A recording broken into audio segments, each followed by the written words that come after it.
E aí, pessoal, tudo bem? De volta para mais um mergulho profundo com a gente. Hoje a gente vai mergulhar no segundo estudo de uma série de 12, uma jornada que a gente está fazendo para desvendar um tema que é super importante para muita gente: o casamento. É isso aí. E para essa conversa, a gente trouxe um material riquíssimo do pastor Heber Ramos. Tem bastante coisa para falar sobre isso. A gente vai, descascar as ideias principais do primeiro estudo dele sobre sabedoria para viver bem a dois, sabe? E a gente vai tentar olhar tudo sempre pela perspectiva da Bíblia, que é a base que ele usa. A ideia é que você que está acompanhando a gente saia daqui com uma visão mais clara, com os insights poderosos sobre o casamento. E já de cara, é importante a gente lembrar que o nosso foco aqui é esse estudo específico do pastor Heber Ramos, tá? Com a visão dele baseada na Bíblia.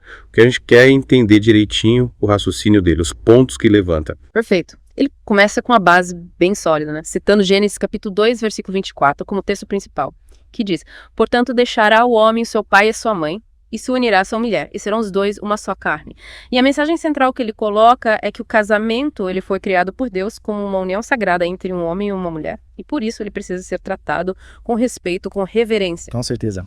E aí vamos começar a desvendar tudo que o pastor Ramos preparou pra gente. Bora lá. Para começar, o pastor Heber Ramos define o casamento, segundo a Bíblia, como um compromisso que envolve propósitos, princípios e valores bem definidos.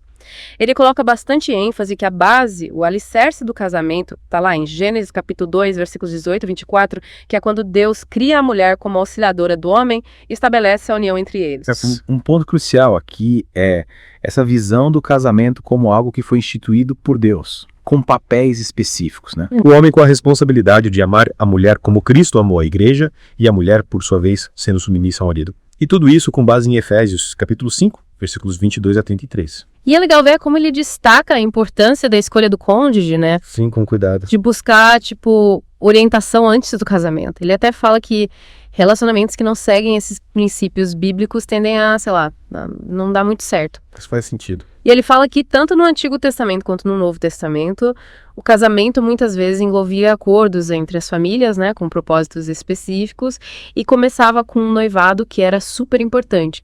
Ele cita Levítico 18, que fala sobre a proibição do casamento entre parentes próximos, mas também mostra que, em alguns casos, os noivos podiam se escolher. Essa contextualização histórica e bíblica que ele traz é fundamental para a gente entender a perspectiva que ele vai desenvolver ao longo do estudo. A ideia do casamento como uma união inquebrável, que só termina com a morte, sabe?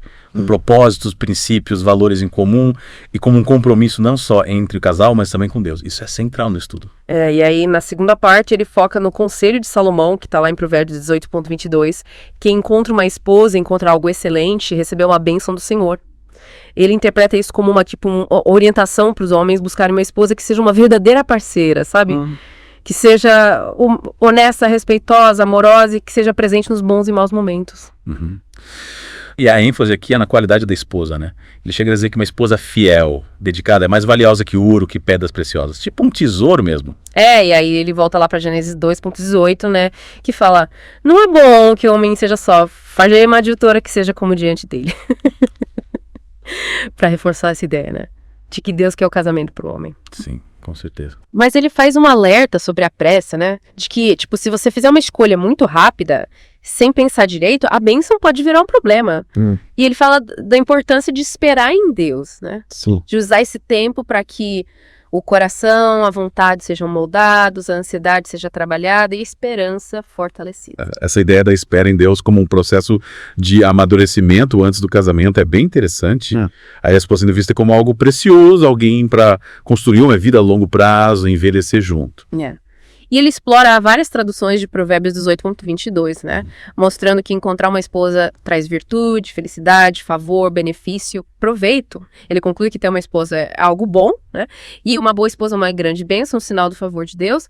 Assim como um bom esposo também é uma bênção para a mulher. Cuidado. E aí, na terceira parte do estudo, ele fala sobre a busca por uma esposa prudente, com base em Provérbios 19.14. Casa e riquezas são herança dos pais, mas do Senhor vem a esposa prudente. E aí ele destaca que a escolha do cônjuge é um dos maiores desafios, né? Sim, um dos maiores. E ele adverte sobre o engano do coração humano, como está lá em Jeremias 17.9 e 10, que pode levar a decisões erradas. E ele foca bastante nos homens aqui, né? Observando que muitas vezes eles são mais impulsivos na busca, esquecem de orar, de avaliar com calma e acabam entrando no jogo desigual, como ele fala, citando 2 Coríntios 6.14. Desejo de conquista, o medo da solidão podem atrapalhar a espera pelo tempo certo. Total. E aí ele define a prudência, né, como a qualidade de agir com cautela, com cuidado, para evitar erros, para evitar problemas. Ele diz que uma esposa com essas qualidades é um presente de Deus para quem quer casar. E aí ele usa o exemplo da Abigail, lá em Samuel 25.18, 42, escrevendo ela como uma mulher linda, digna, com bom senso, que com a prudência dela reverteu uma situação que o marido, Nabal, tinha criado e impediu que Davi fizesse uma injustiça. A história da Abigail é um exemplo perfeito do que ele quer dizer com prudência. E ele lembra também que a prudência não é só importante para a mulher, mas para o homem também, né? E usa várias passagens da Bíblia para mostrar isso. Sim, e ele traz 2 alertas de Salomão sobre o que acontece quando a escolha da esposa não é ideal, né? Citando o Provérbios 21.19. Melhor é morar numa terra deserta do que com uma mulher rixosa e iracunda. Provérbios 25.24. Melhor é morar num canto do terraço do que com a mulher briguenta numa casa ampla. E aí ele explica que a mulher rixosa é aquela que está sempre brigando, causando confusão, né, criando problemas. E ele pergunta, como identificar uma mulher prudente que seja da vontade de Deus?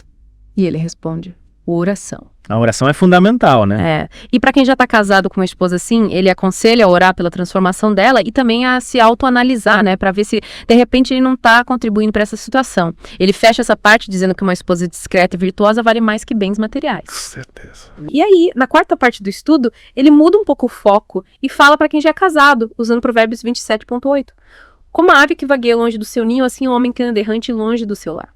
Ele alerta sobre a importância do homem casado cumprir suas obrigações, né? Como provedor, protetor do lar, está presente para a esposa, que a Bíblia descreve como vaso mais frágil, em 1 Pedro 3.7. Ele usa essa imagem da ave que abandona o ninho, né?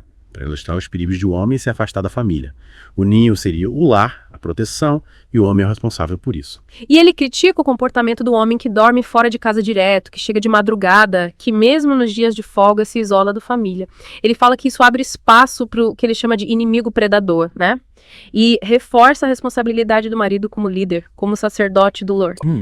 E ele faz uma distinção importante entre lar e morada, né, dizendo que o lar foi instituído por Deus e que nenhuma crise justifica o abandono, porque isso pode levar ao adultério, à destruição da família. Ele incentiva o homem a buscar a Deus, a assumir as responsabilidades e voltar para o lar, que é uma bênção de Deus. E assim, a gente termina a primeira parte da nossa análise do estudo do pastor Heber Ramos sobre sabedoria para viver bem no casamento. A gente viu a importância da visão da Bíblia sobre o casamento, o valor de ter uma esposa com qualidade, a necessidade de prudência na escolha e o alerta para os homens casados não abandonarem seus lares. Um estudo que nos leva a pensar sobre a profundidade, a seriedade do casamento, né, sob essa ótica religiosa. E para você que está acompanhando a gente, esperamos que essa análise tenha esclarecido os pontos principais do pastor Ramos. E ele mesmo fala, né, que esse é só o começo. No próximo estudo, o terceiro da série, a gente vai continuar explorando esse tema. E a gente deixa com uma pergunta. Como esses princípios se aplicam na sua vida, no seu jeito de ver o casamento? Fica aí a reflexão. Te esperamos no próximo Mergulho Profundo. Até lá!